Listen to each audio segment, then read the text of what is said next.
Greetings, fellow travelers and eavesdropping robots. I'm here today to talk about pain and suffering and what if it is actually purposeful. I'm Anna Clint, and I am here as your tour guide through the dark night of the soul, and I'm so grateful to be able to share with you today. But before I dive in, I have a quick reminder. I am teaming up again with the amazing, incredible Emily Trinkus. She is a renegade evolutionary astrologer, and we're meeting up in Santa Fe on July 11th to offer a small women's circle, a half-day women's retreat on the topic of surrendering to your revolutionary rebirth. It's on July 11th. If you can join us, the link is in the notes below.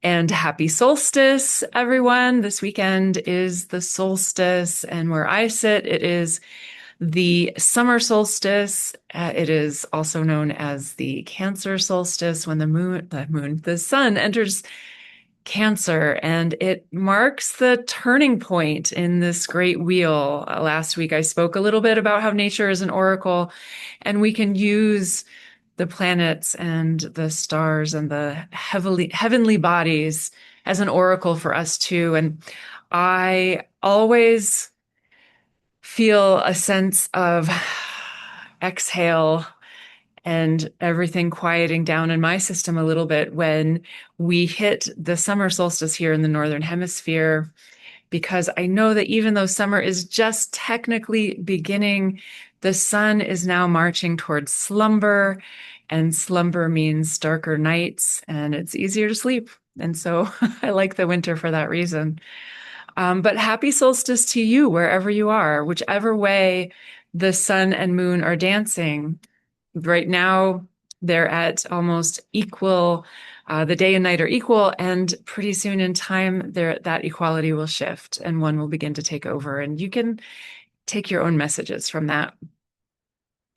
So, I am going to talk to you today about challenges, hardships, pain, suffering, all of the things that makes being human so human, all of the things that make humaning so challenging sometimes. And these are the encounters in life that can feel like little speed bumps on your path. They can feel like giant roadblocks, or they can feel like impenetrable walls at times. And I want to share, if you have been in my circles in the past, in my sanctuary, if you have been a one-on-one client with me, you have probably heard me share this quote because I love it so much. And it is so profound at really hitting this on the head of why is it that we suffer? Why do we feel pain? Why is life freaking hard sometimes? So the quote is by A.H. Almaas, who is a still living spiritual teacher. And I'm going to read it to you right now. It goes like this: your conflicts, all the difficult things, the problematic situations in your life are not chance or haphazard. They are actually yours. They are specifically yours, designed specifically for you by a part of you that loves you more than anything else. The part of you that loves you more than anything else has created roadblocks to lead you to yourself. You are not going in the right direction unless there is something pricking you in the side, telling you, look here, this way. That part of you loves you so much that it doesn't want you to lose the chance. It will go to extreme measures to wake you up. It will make you suffer greatly if you don't listen. What else can it do? That is its purpose. So if we think about this idea that inside each of us is the spark of the divine, there is a part that loves you more than anything else. There is a part that loves you more than anything else. and it wants you to wake up. And it will do anything and everything to wake you up. So last week, I spoke to this innate need among every human to complete these developmental processes. So if you experience trauma in your childhood, which pretty much everybody did to some degree, it may have, not necessarily guaranteed, but it may have interrupted proper developmental, psychological, emotional, mental processes that now, fast forward into your adulthood, your unconscious is trying so hard to complete, trying so hard to close the loop so that it can move on to the next loop, so that you can actualize, so that you can become the greatest version of you, the mighty oak inside of the acorn, so that you can become who and how you were meant to be in this iteration, in this experience on planet Earth. And this quote then reminds us that the pain is purposeful, the roadblocks, the frustration, the bullshit, it serves a purpose. And sometimes that's a really bitter pill to swallow. I'm not going to lie. The shit hurts. And,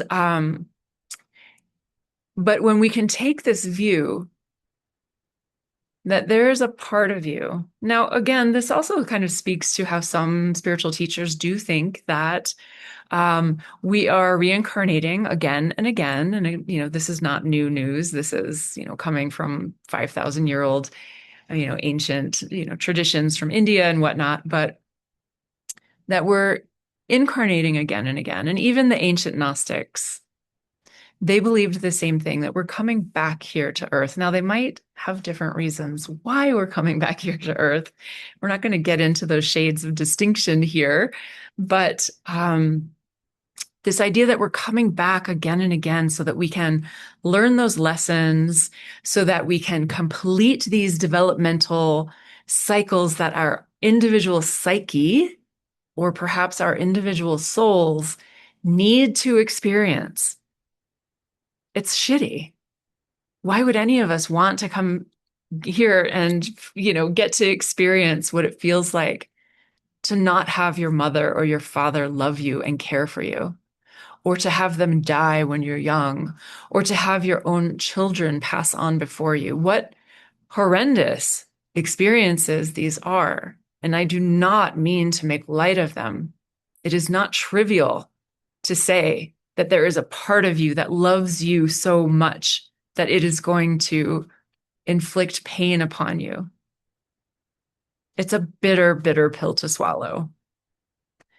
But as I've been talking about all year, about how we are in a collective dark night of the soul, and how that is mirrored by our own inner experiences, and how our inner experiences are mirrored in the world out there, what we see out there, these things that are happening to us or for us that feel hard, that feel scary, that induce fear and worry and concern, or excitement and exhilaration and joy. What if these are all orchestrated by that part of you that loves you more than anything else? And what if that part is the divine part of you? The part of you that is an extension of the Godhead, of absolute consciousness, of all that is. So again, with the individual dark night of the soul, we have these roadblocks, these hardships, this pain, the suffering. And we have this in the outer world as well. This is what's going on out there. And there's a lot to be concerned about.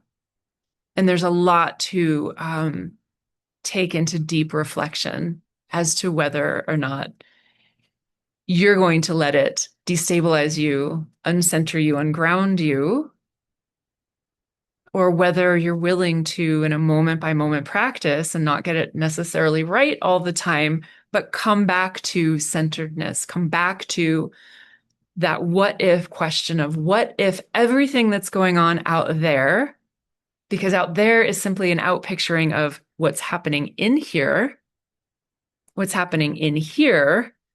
What if everything going on out there was orchestrated by a part of us that loves us so much that it will not do anything except everything it can do to wake us up? What if all of this is simply to wake all of us up, or as many of us as are willing to awaken to the truth, to awaken to the promise of humanity, to awaken to the reality, the truth that we are divine beings walking here on earth, that we are extensions of God, Goddess, Spirit, all that is? Again, it's a hard pill to swallow when there is so much happening at the level of the collective that is so deeply sad, painful, triggering.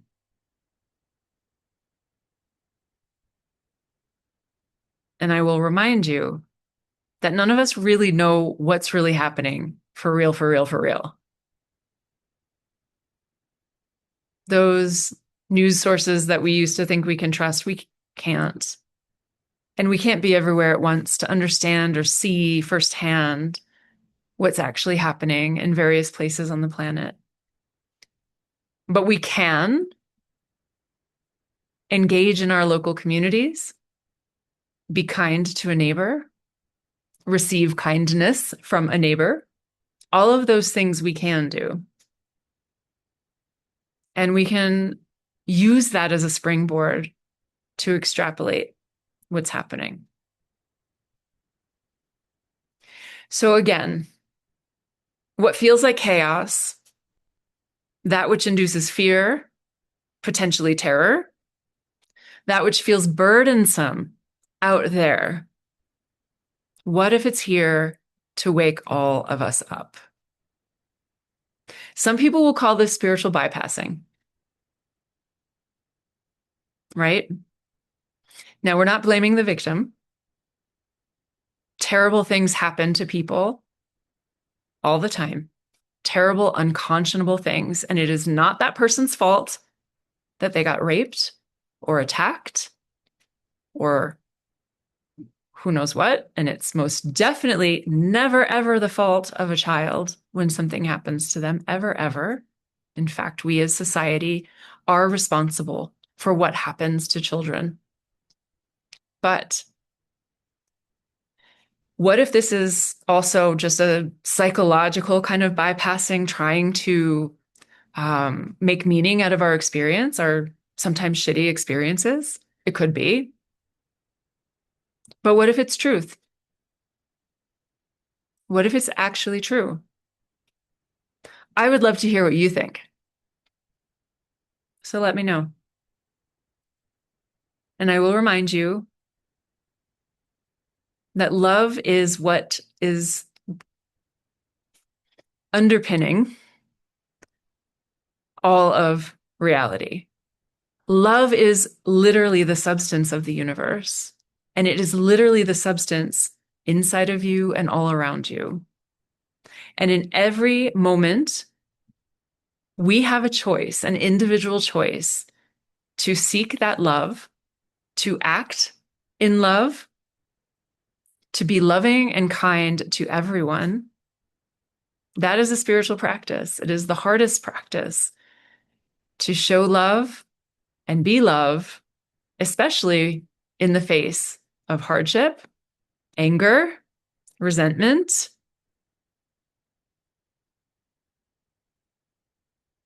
It's a tremendous revolutionary act to be loving no matter what.